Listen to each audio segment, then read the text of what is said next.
All right, so in this section, you saw how we can basically create a shorthand for loops, and we call these comprehensions.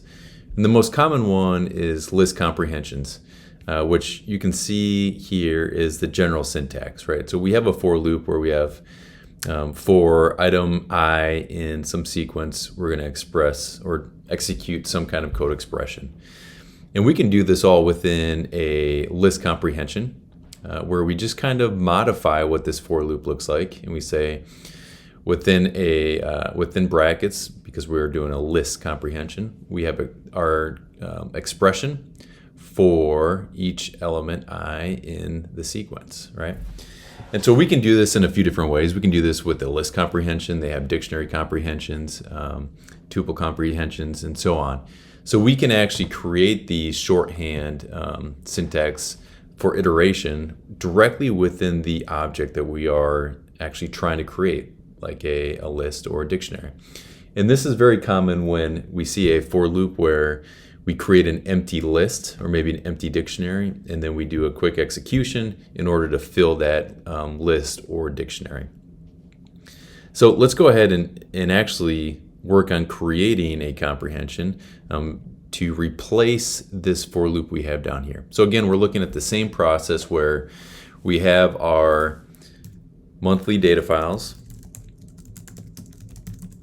which is just a list of the paths to each of our CSV files. And what we are doing in this for loop is we're iterating over each one, and first we instantiate this empty dictionary, so we can iterate over each of those files. We can have a key value be the month name, and then we actually import the CSV file as a data frame. In this case, I've removed the pd.read_CSV just so we can kind of see what this for loop is doing, right? So we have a dictionary where we have the month name, and then in this case, it's the path to that file, right? Or as we've seen in the other knowledge checks, we actually do the importing. So the output is actually a dictionary that contains each of the data frames. But for right now, let's just go ahead and work with the file path because it's a little bit easier to kind of see what's happening. All right, so we want to rewrite this for loop into or by using a dictionary comprehension. So what we're going to do is we're going to have monthly data, and it equals, and we have our curly braces because we're creating a dictionary. So recall that dictionaries contain a key and a value, right? So to do a dictionary comprehension, we just follow this pattern with our for loop. So we're going to say for file in monthly data files. So you can see this part right here is simply taking the initial line of our for loop, right?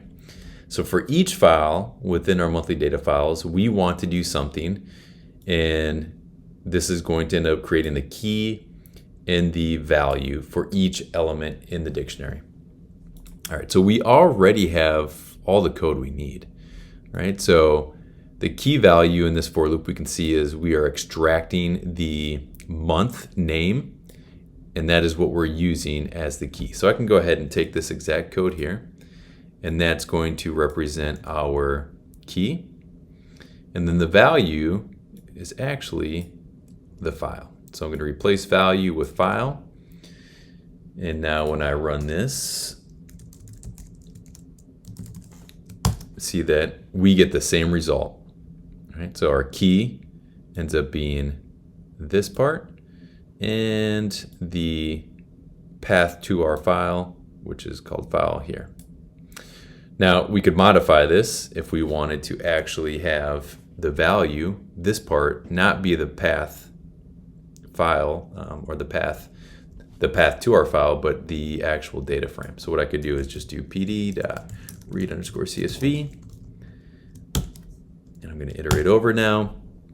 And now we see we have the data frame. And again, we saw earlier that once we have this part, we can always use pd concat and supply it monthly data. And that will end up combining all these different data frames into one large data frame.